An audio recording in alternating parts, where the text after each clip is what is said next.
दीपक बोलता है कि आप देखना चाहते हैं, ये वीडियो आपके लिए है। जो ये कहते हैं कि दीपक में शक्तियाँ नहीं आती हैं, उनके लिए विशेषकर ये वीडियो बनाई गई है। आप हमारे चैनल पर कम से कम 1 या 2 हज़ार वीडियो ऐसी देख सकते हैं जो आकृतियाँ बिल्कुल अलग अलग हैं और उनमें बहुत सुंदर, सटीक और अच्छी आकृति की वीडियो आप देख सकते हैं। आप माता रानी के दर्शन कर रहे हैं, तीनों माता रानी आपको दिखाई दे रही हैं। बहुत व्यक्ति ये कहते हैं कि दीपक में शक्तियाँ आती हैं, तो क्या वो हमें आशीर्वाद देकर जाती हैं? भाई बिल्कुल, कोई शक्ति आपके घर में क्यों आ रही है? वो अगर आपके बुलाने पर आ रही है तो शक्ति आपको आशीर्वाद जरूर प्रदान करेगी। आप सभी एक बहुत अच्छी महाभारत की कथा के बारे में जानते हैं कि कुंती ने सूर्यदेव को पुकारा।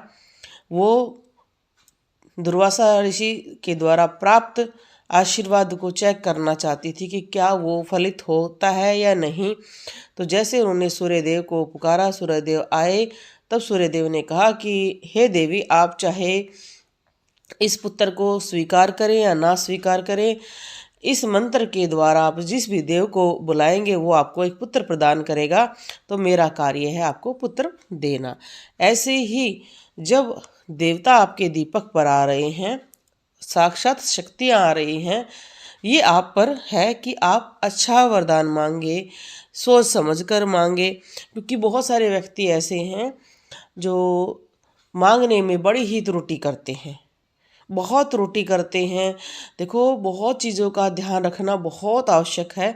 इसमें हमारी पुरानी कथाएं भी हैं जिनके बारे में आप सभी सुनते हैं। जैसे कुंभकर्ण क्या कहना चाहता था? इंद्र आसन, ठीक है ना। अब उसे इंद्र की जगह पर माता सरस्वती ने निंद्रासन कहला दिया, तो वो सभी जानते हैं सोता रहा। ऐसे ही कई मनुष्य हमारे पास भी आते हैं जो ये कहते हैं, जी हमने भगवान से मांगा कि हमारे संतान हो जाए, चाहे कैसी भी हो जाए, ये बीमार रहता है। तो आप अगर मांगते हैं तो अच्छी तरह से मांगे कि हे माँ रानी, हे मेरी देवी, आप मुझे ऐसी संतान दे जो मेरे कुल को तारे। मुझे अगर आप नौकरी मांगते हैं तो हे देवी, मुझे ऐसी नौकरी दें जिससे मैं अपने घर का भरण पोषण कर सकूं और मैं तरक्की प्राप्त करूं। अब कई लोग कहते हैं कैसी भी दे दो, कुछ भी दे दो। तो ये चीज़ें नहीं होनी चाहिए। देवता आपके शब्दों को ही आपको वरदान के रूप में प्रदान करते हैं।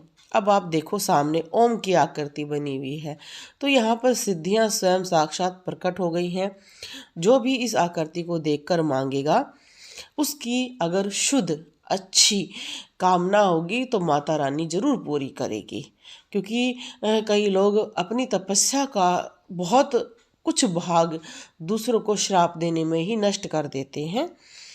क्या तो किसी को आपने बुरा बुरा कहना है, बद्दुआ देनी है, तो बिल्कुल खुलकर कहो कि हाँ भाई माँ रानी, इसने मुझे बहुत तंग किया है, मैं इसको बद्दुआ देता हूँ। ठीक है, ऐसा नहीं कि आप अपने सारे तपस्याओं को भंग कर दें। आपके व्रत हैं, पूजन है, उसके लिए अपने लिए भी मांगे। अब जैसे गणेश जी के आप दर्शन कर रहे हैं, शुभता के देवता हैं ये, रिद्धि सिद्धि के स्वामी हैं ये। तो ऐसी जब आकृति बनती हैं या इनके दर्शन कर रहे हैं, तो आप अपने बच्चों के लिए मांगे कि उनकी अच्छी बुद्धि रहे, उनको ज्ञान प्राप्त हो और वो जीवन में तरक्की प्राप्त करें। आप सभी जानते हैं कि धन बहुत सारे लोगों के पास आपने देखा होगा, पर वो धन वो किस तरीके से लगाती हैं, ये सबसे श्रेष्ठ तरीका होता है।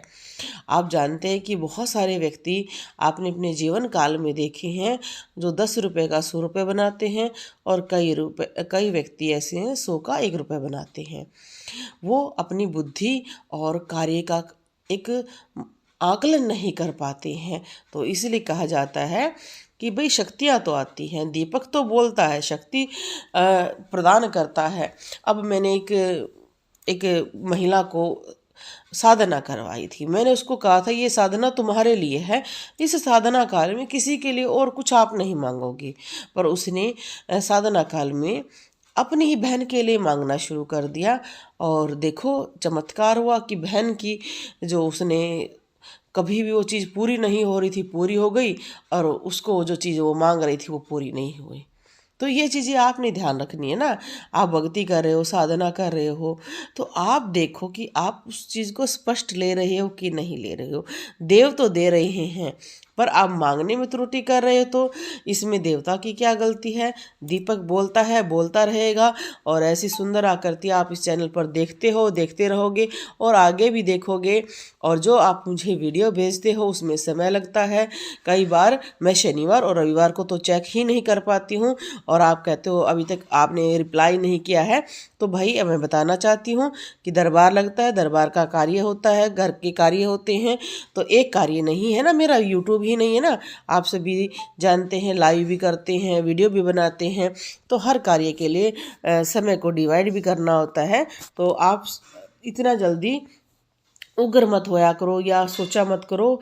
सभी की वीडियो बनाते हैं। देखो वीडियो बनाने का जब मैंने एक लक्ष्य लिया है, रोज़ वीडियो आ रही है, तो आप मेरे चैनल को चेक कर सकते हैं। 2 साल में मैंने निरंतर वीडियो डाली है। हाँ, बीच में कभी कोई इमरजेंसी हो गई है तो नहीं आई है, बाकायदा वीडियो आती है। तो आपकी भी वीडियो का नंबर आएगा, अच्छी अच्छी वीडियो ज़रूर आएंगी। इस चीज़ के लिए बोलो जय श्री राम, जय माता रानी की।